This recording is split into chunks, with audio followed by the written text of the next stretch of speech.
Ya, merhaba dağınıko. Şimdi gerçek söyle. Sen ne söylüyorsun az önce? Akira çok tembel. Çünkü çok tembel. Hepsini yapayım bunu. Evet. Hepsi yarın kalsın. Yarın olsun. Ngayon. Hayır. Ngayon. Akira tembel. Murat, şimdi söyleyebilir misin ne söyleyeceğim? Tamam. Ne söyleyeceksin? Söyle. Ngayon. Murat söyle. Ne? Ngayon, Ngayon, maghahanda kami magamagamatin ng breakfast. na pasta. Breakfast. Breakfast. Breakfast. Evet. Dito. Murat. Ngayon. Wag.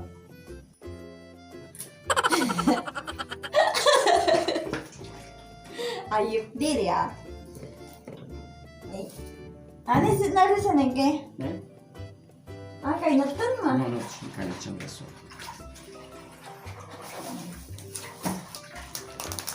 The moment I cook to, değil mi? Aç orayı. I'll always remember. Ne?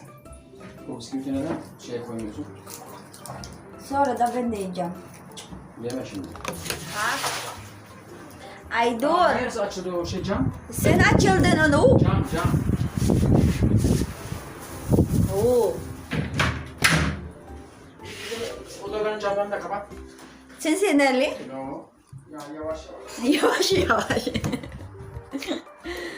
Ayun. Kasi lagi niya binubuksan yung ano. Ayun. Tapos, ay bak. May binili kami ni Murat. Gel lambayı kapat. Bu bir sürü problem adam.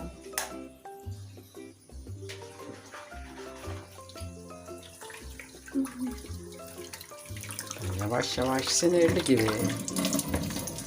Ben yavaş sinirli. Murat sen şarkı söyleyebilir misin? Söylerim. Hadi şarkı söyle. Benim Akira çok tembel. Neden acaba? Çok. Lay. Ben anlamadım. Bak hiç yardım etmiyorsun mesela bana. Hi guys! Good morning!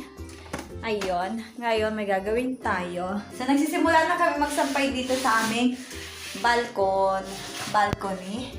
Ayan, kasi gumaganda na yung panahon, umiinit-init na din. Although may konting paglamig-lamig pa din na nagaganap. Pero okay na yun, hindi katulad dati na sobrang, sobrang tawag doon, lamig. Ayan.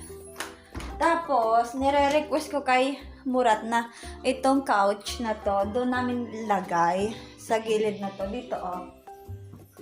Dito sa banda na to. Kasi dito, para buwelo lang yung kita. Pag tingin-tingin, ganyan. Kasi maganda naman din yung dyan, view dyan. Tapos yung mga bata, pag naglalaro dyan, kitang-kita ni Damla. Pero ilalabas ko si Damla pag may mga bata. Pag may mga bata ako nakikita sa labas, nilalabas ko si Damla para makapaglaro siya. Pero kasi si Damla ayaw na nakikipaglaro sa mga bata. Naiinis siya pag nilalapitan siya ng mga bata. Hindi siya nakikipag-away, pero ayaw niya na lumalapit sa ibang bata. Pero hindi siya natatakot. Ano siya lang, awan ko. Basta ayun. Tapos, ha? Baba Gitte. Yeah. Ayun. So ngayon, punta tayo dito. Ang baho dito ng amoy. Nakukulog kasi. Hindi siya mabaho. I mean, kulog lang na Buksan natin tong curtain na. Ayan. Sinasarado ko na to. Wala si Murat kasi bibili siya ng kema kasi wala na. Ubus na yung naman. Ay, nilipat ko na pala dito yung mga damit ko. Ayan. Kasi yun sa kabila, sobrang, tawag doon, punong-puno na talaga. Para kay Damla lang talaga. Ayun, tapos dito yung kay Murat. Yung kay Murat, konti lang talaga damit ni Murat. Ayaw niya ng marami.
Ayun, tapos na tayong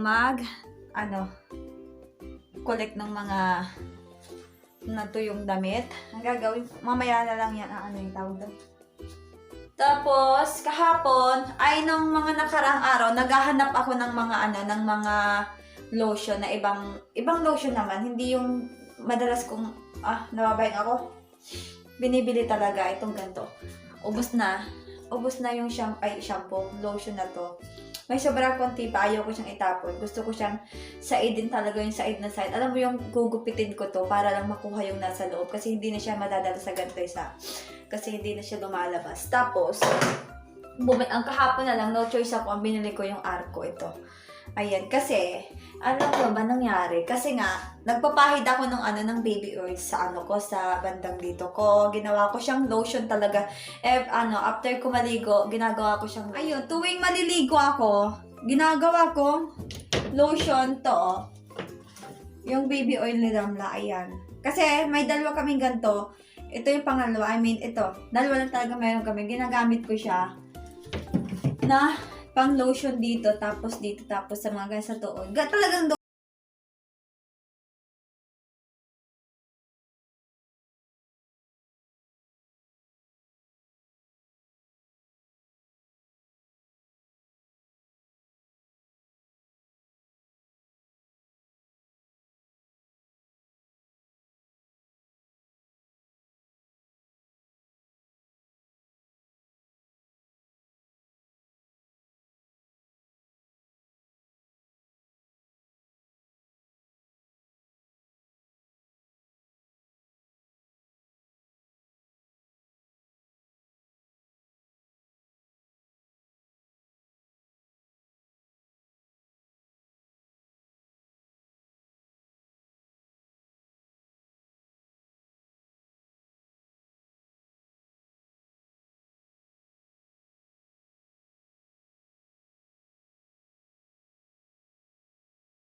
Canton version dito sa Turkey. Yung swan noodles. Swan talaga siya.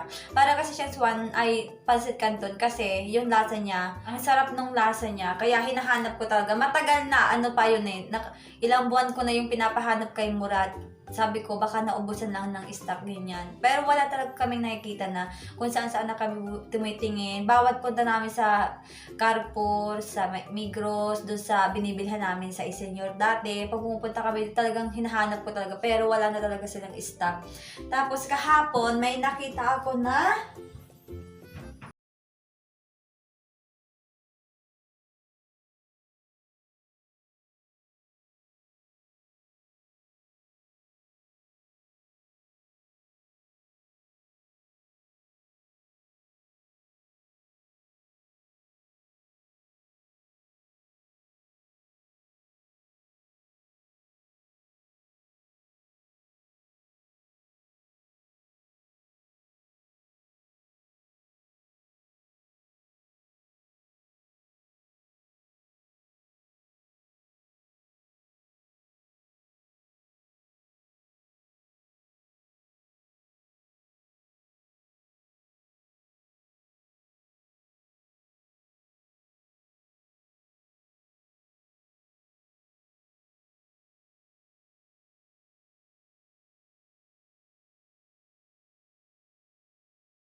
kasi akong tao.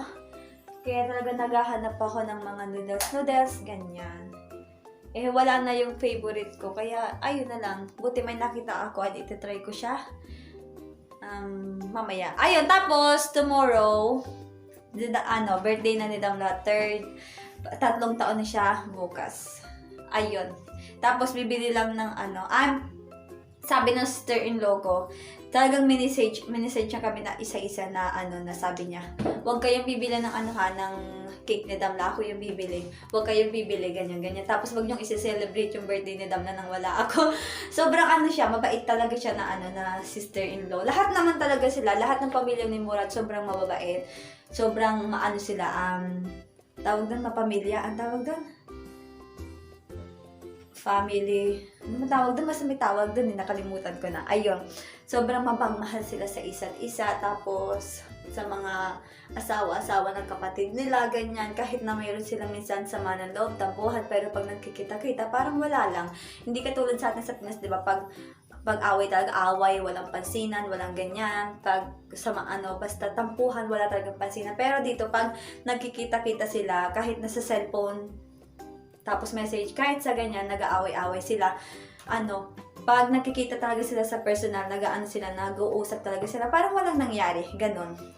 Sabi ko, ibang-iba dito sa inyo. Sobrang natutuwa ako sa kanila kasi like si Murat lagi niyang pinapagalitan yung kapatid niyang babae na bunso. Malaki na yun ilang taon na yun. 30 plus na yung bunso nilang kapatid. Tapos, pag inaaway ni Murad, sinasabihan niya yung masasamang salita. Yung masakit kasi magsalita talaga si Murad. Alam ko na yun, kaya nasanay na ako sa bibig niya.